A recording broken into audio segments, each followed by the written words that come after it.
السلام علیکم ورحمۃ اللہ وبرکاتہ۔ حدیث نمبر 601۔ سالم بن عبداللہ بن عمر رضی اللہ تعالی عنہ اور ابو بکر بن ابی حفمہ حدیث بیان کی کہ عبداللہ بن عمر رضی اللہ تعالی عنہ نے فرمایا کہ نبی کریم صلی اللہ علیہ وسلم نے عشاء کی نماز پڑھی اپنی زندگی کے آخری زمانے میں۔ سلام پھیرنے کے بعد آپ کھڑے ہوئے اور فرمایا کہ اس رات کے متعلق تمہیں کچھ معلوم ہے؟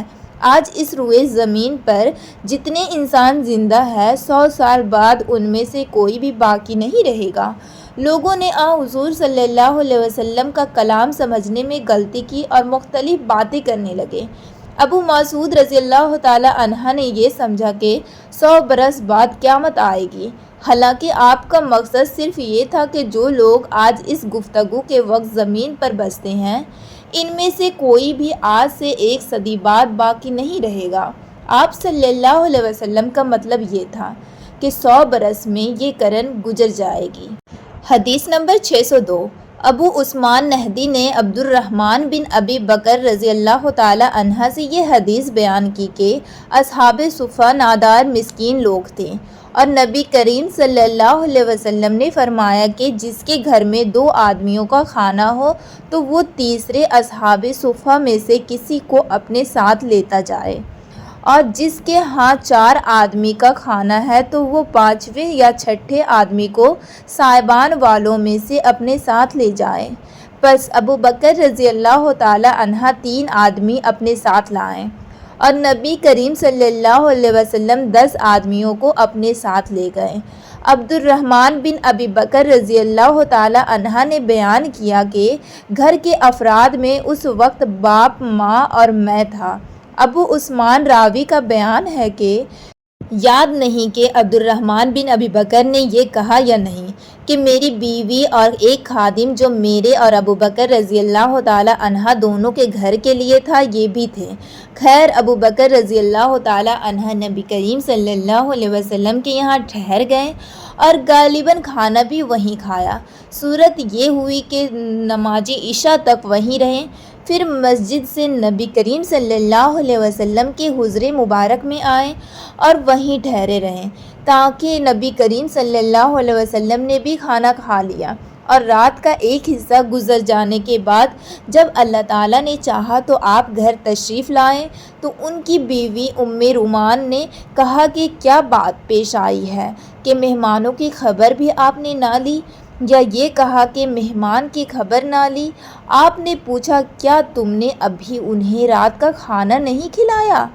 ام رومان نے کہا کہ میں کیا کروں، آپ کے آنے تک انہوں نے کھانے سے انکار کیا۔ کھانے کے لیے ان سے کہا گیا تھا لیکن وہ نہ مانے۔ عبد الرحمن بن ابی بکر رضی اللہ تعالی عنہ نے بیان کیا کہ میں ڈر کر چھپ گیا۔ ابو بکر رضی اللہ تعالی عنہ نے پکارا اے گنزر یعنی اوپا جی۔ آپ نے برا بھلا کہا اور کوسنے دیے، فرمایا کہ کھاؤ، تمہیں مبارک نہ ہو، خدا کی قسم میں اس کھانے کو کبھی نہیں کھاؤں گا۔ آخر مہمانوں کو کھانا کھلایا گیا۔ عبد الرحمن رضی اللہ تعالی عنہ کہا خدا گواہ ہے کہ ہم ادھر ایک لقمہ لیتے تھے اور نیچے سے پہلے سے بھی زیادہ کھانا ہو جاتا تھا۔ بیان کیا کہ سب لوگ شکم سیر ہو گئے اور کھانا پہلے سے بھی زیادہ بچ گیا۔ ابو بکر رضی اللہ تعالی عنہ نے دیکھا تو کھانا پہلے ہی اتنا یا اس سے بھی زیادہ تھا۔ اپنی بیوی سے بولے بنوفر اس کی بہن یہ کیا بات ہے؟ انہوں نے کہا کہ میری آنکھ کی ٹھنڈک کی قسم یہ تو پہلے سے 3 گنا ہے۔ پھر ابو بکر رضی اللہ تعالی عنہ نے بھی وہ کھانا کھایا اور کہا کہ میرا قسم کھانا ایک شیطان وسوسے تھا۔ پھر ایک لقمہ اس میں سے کھایا اور نبی کریم صلی اللہ علیہ وسلم کے خدمت میں باقیہ کھانا لے گئے اور آپ کی خدمت میں حاضر ہوئے۔ وہ صبح تک آپ کے پاس رکھا رہا۔ عبد الرحمن نے کہا کہ ہم مسلمانوں کا ایک دوسرے قبیلے کے لوگوں سے معاہدہ تھا اور معاہدہ کی مدت پوری ہو چکی تھی۔ اس قبیلے کا وفد معاہدہ سے متعلق بات چیت کرنے مدینے میں آیا ہوا تھا۔ ہم نے ان میں سے 12 آدمی جدا کیے اور ہر ایک کے ساتھ کتنے آدمی تھے اللہ کو ہی معلوم ہے۔ ان سب نے اس میں سے کھایا۔ عبد الرحمن رضی اللہ تعالی عنہ نے کچھ ایسا ہی کہا۔ حدیث نمبر 603 حضرت انس رضی اللہ تعالی عنہ سے روایت ہے کہ نماز کے اوقات کے اعلان کے لیے لوگوں نے آگ اور ناقوس کا ذکر کیا، پھر یہود نصارہ کا ذکر آ گیا، پھر بلال رضی اللہ تعالی عنہ کو یہ حکم ہوا کہ اذان کی کلمات 2 مرتبہ کہیں اور اقامت میں 1 مرتبہ۔ حدیث نمبر 604 نافع نے خبر دی کہ عبداللہ بن عمر رضی اللہ تعالی عنہ کہتے تھے کہ جب مسلمان ہجرت کے لیے مدینے پہنچے تو وقت مقرر کر کے نماز کے لیے آتے تھے، اس کے لیے اذان نہیں دی جاتی تھی۔ ایک دن اس کے بارے میں مشورہ ہوا، کسی نے کہا نصارہ کی طرح 1 گھنٹے لے لیا جائے، اور کسی نے کہا یہودیوں کی طرح نرسنگا بغل بنا لو، اس کو پھونک دیا کرو۔